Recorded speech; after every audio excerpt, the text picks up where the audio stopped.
Subscribe कीजिए माइक्रोमाइंड channel को और बेल आइकॉन को प्रेस कीजिए न्यू वीडियो सबसे पहले देखने के लिए। यार अगर आप लोग इंटरनेट को यूज करते हो तो आपने कभी ना कभी वीपीएन को भी जरूर यूज किया होगा। तो यार आज अपनी वीडियो आखिर तक देखते रहिए। मैं आपसे इसी वीपीएन के बारे में बात करने वाला हूं और दोस्तों जानेंगे कि आखिर ये वीपीएन किस तरीके से ब्लॉक साइट्स के ऊपर भी हमारी जो एक्सेस है उसको इजीली करवा देता है। नमस्कार दोस्तों, मेरा नाम है यशवंत और आप देख रहे हैं माइक्रोमाइंड। चलिए शुरू करते हैं।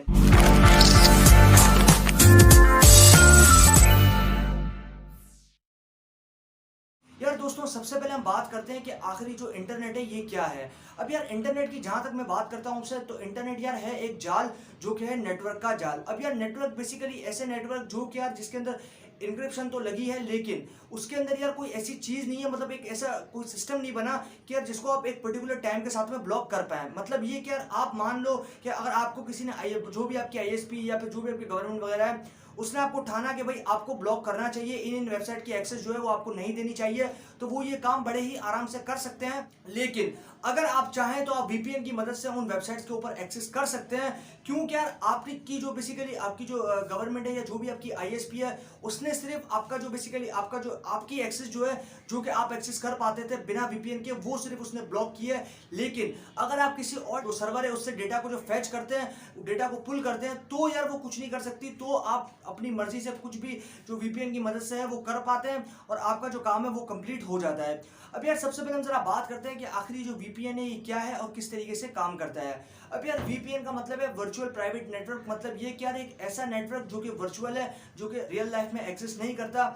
ऐसा नेटवर्क यार जो कि एक वर्चुअल है, जो कि आप किसी भी कंट्री के साथ में कनेक्ट कर सकते हैं, किसी भी कंट्री के सर्वर के साथ में कनेक्ट कर सकते हैं और यार आपका जो काम है वो कंप्लीट बन जाएगा। अब यार आप यूं मान के चलो कि यार आपका जो वीपीएन है, सपोज करो कि आपने एक वीपीएन अपने पास इंस्टॉल कर लिया। अब यार अगर वो पेड है तो वो तो काफी अच्छी बात निकल के आ जाएगी, लेकिन अगर वो है फ्री तो उसके अंदर जो बेसिकली सिक्योरिटी रिस्क है वो काफी ज्यादा निकल के आ जाते हैं। अब यार हो सकता है कि आपका जो वीपीएन सर्वर है वही आपका डेटा चुरा रहा हो, या फिर ऐसा भी हो सकता है कि यार आपकी गवर्नमेंट जो है उसको मालूम चल जाए कि यार आप उसको ये तो मालूम नहीं चल सकता कि आप किस जगह पे विजिट कर रहे हैं, लेकिन उसको ये मालूम चल जाए कि आप किस चीज़ पे जा रहे हैं, किस चीज़ पे एक्सेस कर रहे हैं, ये उसको इजीली मालूम चल सकता है। अब यार मैं अगर आपसे बात करूँ ना वीपीएन की, तो वीपीएन को यार काफ़ी लोग यूज़ करते हैं उन वेबसाइट्स के ऊपर एक्सेस करने के लिए जो कि यार उनकी कंट्री के अंदर ब्लॉक हो रखी हैं। अब यार मैं अगर आपसे बात करता हूँ वीपीएन की, तो यार वीपीएन बेसिकली काफ़ी अच्छी है। आपसे बोलूँगा एक चीज़ है जिसको यार यूज़ करते हुए उन वेबसाइट्स के ऊपर भी विजिट कर सकते हैं जिनको यार गवर्नमेंट ने आज ब्लॉक किया या 10 साल पहले ब्लॉक किया था, उन सब के ऊपर एक्सेस कर सकते हैं। क्योंकि यार आप यूं मान के चलो कि आप मानो कि यार आपके पास एक मोबाइल, अब यार क्योंकि मोबाइल के पास हमारे पास होता है स्टोरेज मीडियम जिसको हम कहते हैं हार्ड डिस्क, उसके अंदर जो हमारा पूरा डेटा है वो सेव होता है मोबाइल का। इसी तरीके से इंटरनेट भी है, इंटरनेट का जो डेटा है उसको सेव करने के लिए भी चाहिए होता है हमारे पास कुछ स्टोरेज मीडियम जिसको हम कहते हैं सर्वर। और यार उसको बेसिकली वो एक हार्ड डिस्क की तरह काम करता है जिसके अंदर यार हमारा जो डेटा है वो कंप्लीट सेव हो जाता है पूरे इंटरनेट का। अब यार क्योंकि हम मोबाइल के अंदर मान लो कि आपने एक फोटो क्लिक की, अब यार फोटो क्लिक की तो फोटो क्लिक करने के बाद आपको वो फोटो सेव करने के लिए एक स्टोरेज मीडियम चाहिए जहां पे आप उसको फोटो को सेव कर पाए। अब यार उसके लिए आपके पास मोबाइल के अंदर पहले से उसके अंदर आपने इजीली उस फोटो को आपके पास जो है वो स्टोर कर लिया और स्टोर करने के बाद में आप उस फोटो को कभी भी किसी भी टाइम पे देख पाएंगे तब तक जब तक आप उसको डिलीट नहीं करते थे। इसी तरीके से यार हमारे पास इंटरनेट के अंदर भी होता है कि इंटरनेट के अंदर आपके पास अगर डेटा है तो डेटा आपके पास आप जो डेली यूजर्स आते हैं, कुछ डेली कम होते हैं कुछ ज़्यादा होते हैं, जो बहुत जो डेटा है वो जनरेट होता है डेली डेली, बिलियंस और बिलियंस जो डेटा के पैकेट्स हैं वो जनरेट होते हैं इंटरनेट के ऊपर। और यार वो सेव होने के लिए चाहिए हमें बहुत बहुत ज़्यादा स्टोरेज और जिसको हम कहते हैं सर्वर। उसके अंदर यार सर्वर के अंदर वो जो हमारे पास डेटा है वो सारा कंप्लीट स्टोर हो जाता है और यार बाद में हम उसको अपने काम के लिए यूज़ में लेते हैं।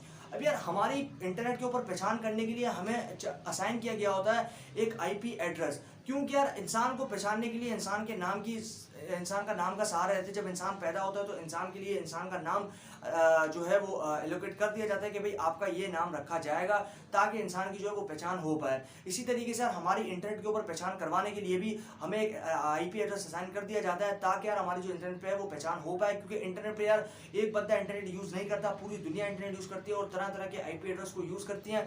इसीलिए सबको जितने भी यूजर्स हैं इंटरनेट पे सबको यार अपनी अपनी हमारे पास आईपी एड्रेसेस हैं उनको सबको स्प्रेड आउट कर दिए गए हैं, सबको अपने अपने आईपी एड्रेस दे दिए गए हैं ताकि आप अपना डेटा है वो फेच कर पाएं और जो भी उनका काम है वो इंटरनेट पे कर पाएं।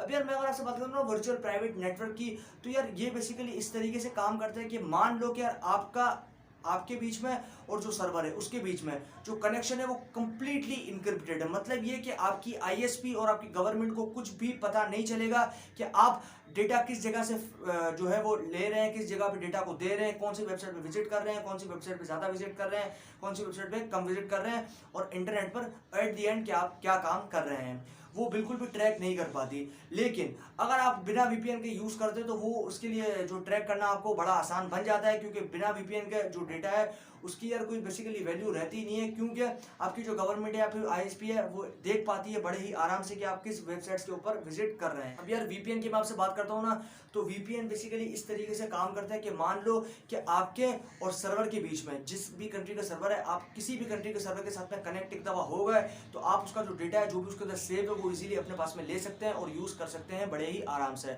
अब यार देखो, मैं अगर आपसे बात करता हूँ ना डेटा की, तो यार डेटा बेसिकली हमारी जो लाइफ है उसके लिए काफ़ी ज़्यादा ज़रूरी भी बन जाता है।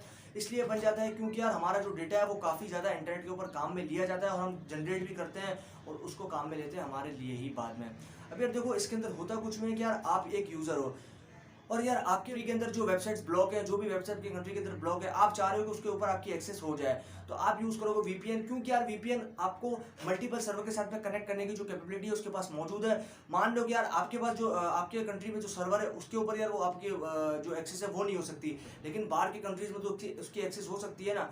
बाहर की कंट्रीज़ में तो वो चीज़ ब्लॉक नहीं है। तो यार बाहर के सर्वर के साथ में सपोज करो कि आपके कंट्री में, इंडिया में, आपके पास जो सर्वर है वो ब्लॉक है, मतलब आपकी जो एक्सेस है वो नहीं हो सकती, आप डेटा नहीं ला सकते। लेकिन जो सर्वर है अमेरिका में, तो आप उसके साथ में कनेक्ट कर सकते हो और कनेक्ट करने के बाद में उस वेबसाइट के ऊपर भी एक्सेस कर सकते हो, जो कि आप अपने कंट्री के सर्वर के साथ में जो है वो एक्सेस नहीं कर पा रहे थे। तो बेसिकली यार यही था सारा कंप्लीट फंडा इसी वीपीएन के बारे में। मुझे उम्मीद है कि आप लोगों को ये वीपीएन के बारे में ये वीडियो ज़रूर पसंद आया होगा। अगर वीडियो पसंद आया तो वीडियो को लाइक और शेयर करना बिल्कुल भी मत भूलिएगा, और चैनल को अभी तक सब्सक्राइब नहीं किया तो चैनल को सब्सक्राइब कर दीजिए, क्योंकि मैं आपके लिए रोजाना ऐसी वीडियोस लेकर आता रहता हूँ। अभी के लिए दोस्तों इतना ही। Stay blessed, stay inspired.